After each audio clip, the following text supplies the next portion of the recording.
Olá pessoal, tudo bem? Então vamos dar continuidade a nossos estudos, né, literários. Lembrando que na aula passada a gente falou sobre a diferença entre texto literário e texto não literário, né? Então a linguagem denotativa no texto não literário, a linguagem conotativa no texto literário. Então a principal diferença que nós mostramos. E analisamos dois textos, né? Um texto que foi colocado da ONU, né? da questão da criança, da Unicef, e um texto escrito por Carlos Drummond de Andrade abordando o mesmo assunto, que era a violência. Então, o texto não literário chama Violência contra as Crianças, e o texto literário tem, né, como título Essas Meninas. Então nós analisamos os dois textos e constatamos a diferença, né? Essa diferença de linguagem, de nível de linguagem, não é? Depois nós falamos sobre a importância da literatura, né? O item era a importância da literatura, né? Na nossa vida, no cotidiano, na história. Então, os vários objetivos que tem a literatura, né? Dentro do nosso cotidiano. Tranquilo? E analisamos um texto sobre isso aí. E terminamos a aula passada falando sobre intertextualidade. Tá? Então, dois textos foram analisados, né? Com a mesma canção, aliás, com o mesmo título, dos poemas, mas escrito em épocas diferentes.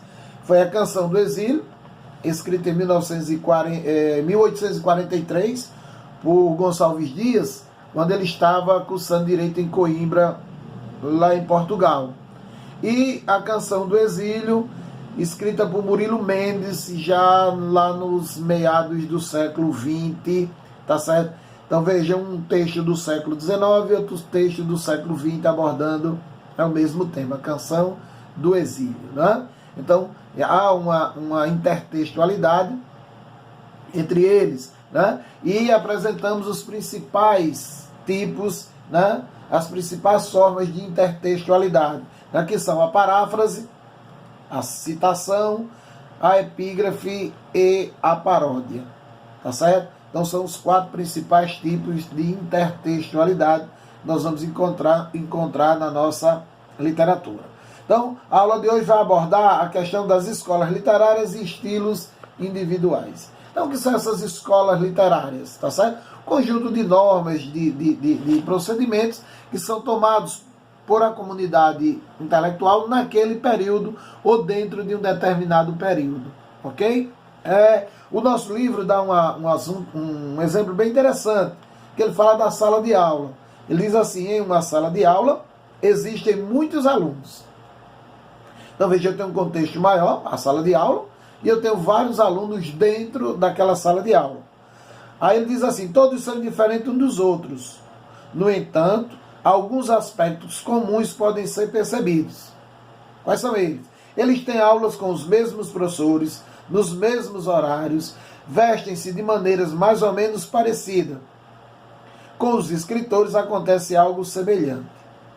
Apesar de suas diferenças, os traços comuns que existem entre eles permitem falar em estilo de época ou escola literária.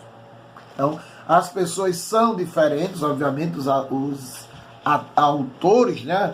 Sejam poetas, sejam escritores, né? Tem um aspecto individual, mas eles seguem um conjunto de normas dentro daquele período, tá certo? Então nós vamos ter, da nossa literatura, o período barroco, né? Tem um período anterior no Brasil, que é a literatura dos viajantes, tá certo? Uma descoberta do Brasil, então é uma literatura mais epistolar, mais de carta escrita por caminho, etc. Aí depois vem o movimento barroco, a escola barroca, né? Depois do barroco vem a escola árcade, o arcadismo, depois o romantismo, depois realismo, naturalismo, pré-modernismo e, por último, o modernismo. Que ao longo das nossas aulas, ao longo do nosso curso, né, até chegar ao terceiro ano, nós teremos abordado todos esses estilos, todas essas escolas literárias, tá certo? Então, o que vai definir essa escola literária é justamente isso, essa semelhança na produção, né, da cultura. Seja na literatura, seja na escultura, seja na pintura, enfim, em todos os traços culturais, ok?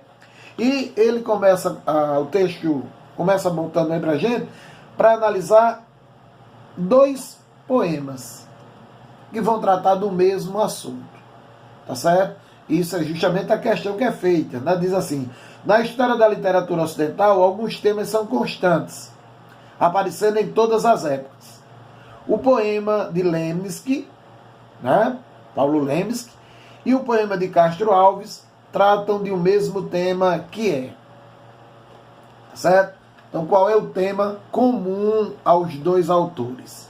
Tá certo? Então, vamos analisar os 2 poemas aqui e em seguida a gente, né, já na análise, vai deixar claro aí qual é o assunto abordado, né, pelos 2. Então, o poema de Paulo Leminski começa dizendo assim: o amor, esse sufoco.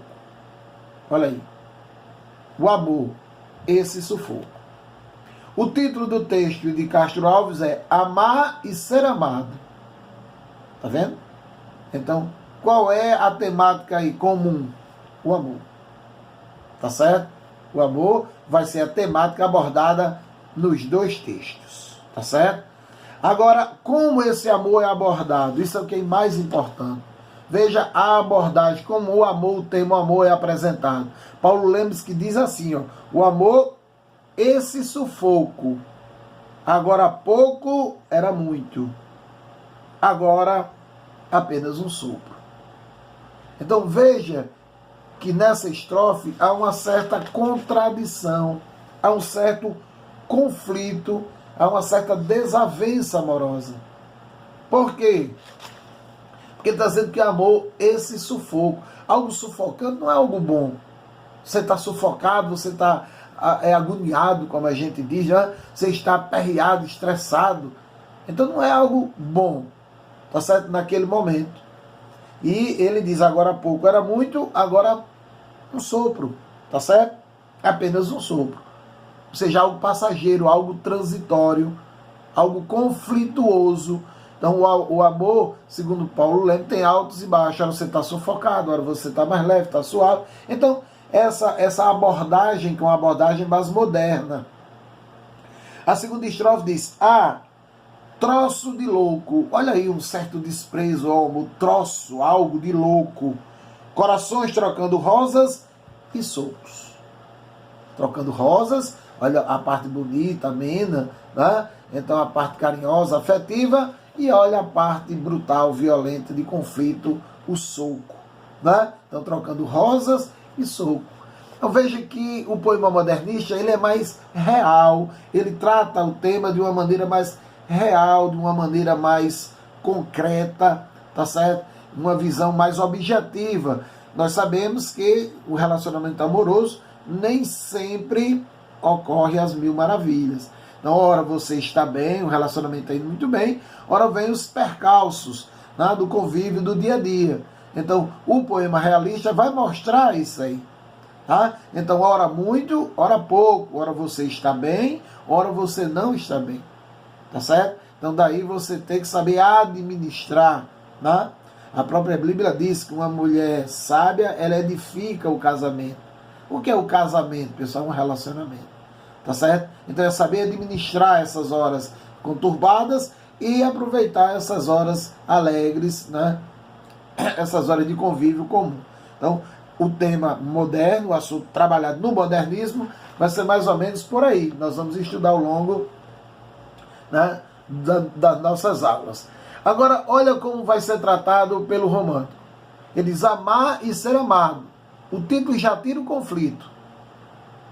Tá certo? É uma mão única. Amar e ser amado. Aí ele vai começar. Amar e ser amado. Com que anelo? Aí veja a linguagem. Nós vamos falar isso quando for estudar lá o romantismo. Castro Alves é um dos principais, se não o principal poeta da terceira geração romântica, chamada de geração condoreira, que era mais ligada à questão social, vai abordar o tema da escravidão, tá certo? Então Castro Alves vai ser um defensor, né, da abolição dos escravos, Então nós vamos observar muito isso na poesia de Castro Alves.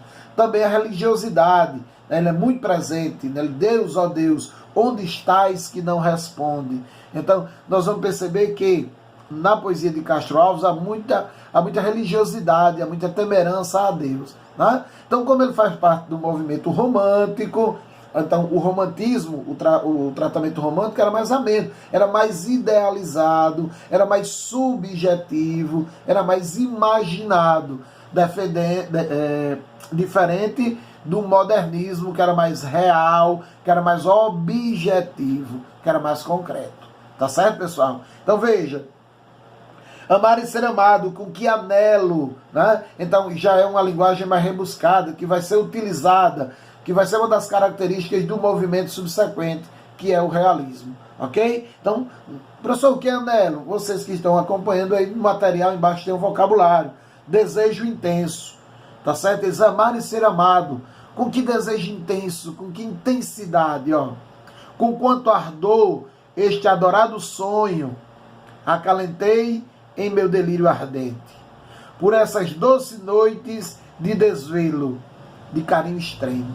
Então há uma certa intensidade nesse amor romântico, ó.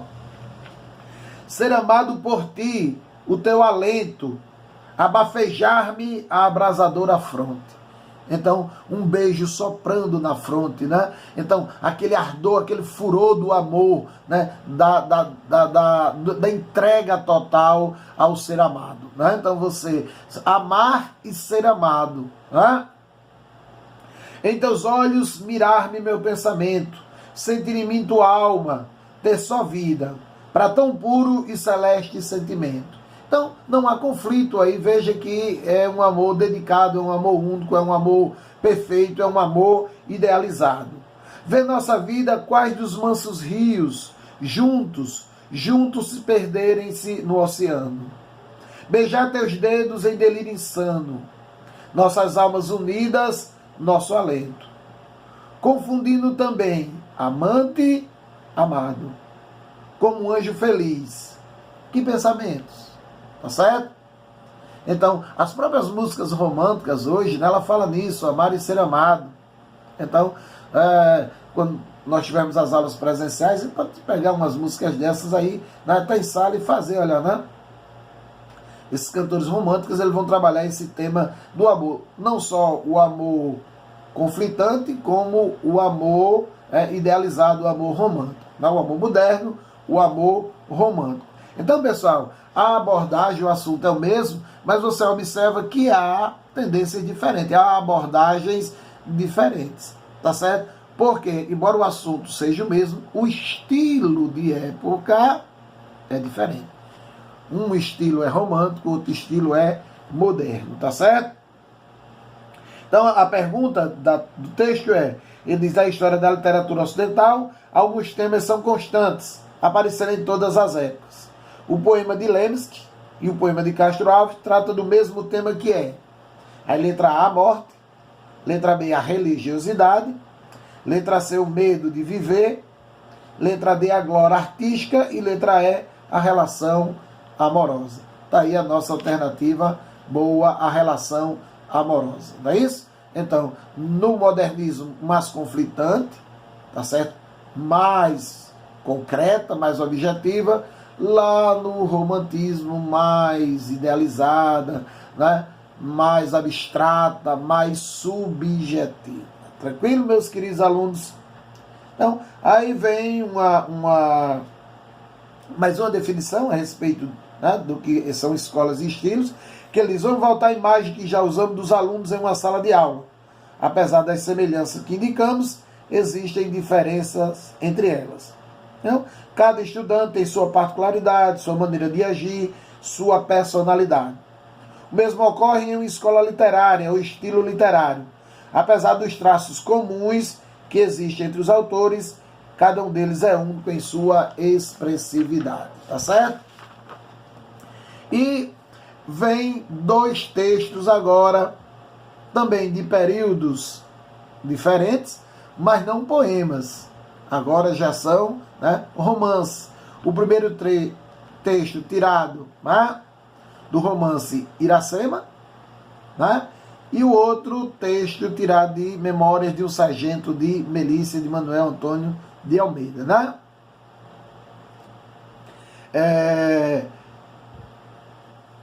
Vamos ver aqui como é que ele fala, né? Era a sobrinha de Dona Maria já muito desenvolvida, porém, que, tendo perdido as graças de menina, ainda não tinha adquirido a beleza de moça. Era alta, magra, pálida, andava com o queixo no peito, trazia as pálpebras sempre baixas e olhava a furto. Tinha os braços finos e compridos. O cabelo, cortado, dava-lhe apenas até o pescoço.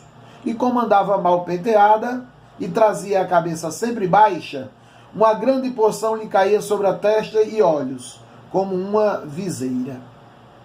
Trajava neste dia um vestido de chita, roxa, muito comprido, quase sem roda, e de cintura muito curta.